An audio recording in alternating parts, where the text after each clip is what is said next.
আসসালামু আলাইকুম। আজ শুক্রবার, জুমার দিন। সবাই কেমন আছেন? জুমার নামাজ পড়ে আসলাম আমার এক ফ্রেন্ডের দাদি নানির কবরস্থানে গোর জিয়ারত করার জন্য। এই গোর জিয়ারতটুকু রয়েছেন সিলেট সদর একটি জায়গায়। সেখানে আসলাম গোর জিয়ারত করতে। এসে দেখি লাখ লাখ টাকার কামাইয়া আজ এই 3.5 হাত মাটির নিচে ঘুমিয়ে রয়েছে হাজার হাজার মানুষ। বিশাল বড় একটা এরিয়া, এটা সিলেট সদরে। দেখে মনটা খুব খারাপ হয়ে গেল। আমার মার কথা মনে পড়ে গেল। আল্লাহ এই কবরবাসীকে সবাইকে জান্নাত দান করুন, আমিন। সবাই আমরা দোয়া করব।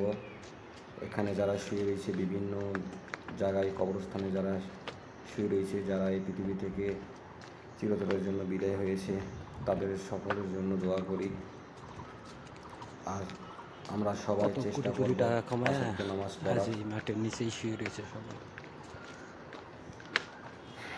আল্লাহর দরবারে সবসময় দোয়া পাঠ করব। যারা যারা কোরআন পড়তে পারি, কোরআন তেলাওয়াত করব। এটাই তো দুনিয়া। আর সবসময় আমাদের পাশে থাকবেন, সাবস্ক্রাইব করবেন আর শেয়ার করবেন, যেন আপনাদেরকে আমরা নতুন নতুন ভালো আরও কিছু ভিডিও আপনাদেরকে সামনে যে ভিডিওটা আছে না, সামনে ওটা আলাদাভাবে শর্ট করে নিয়ে ওটা সামনে দিতে হবে। আইরে দুনিয়া, কত হাজার হাজার মানুষ শুয়ে রয়েছে এই সিলেট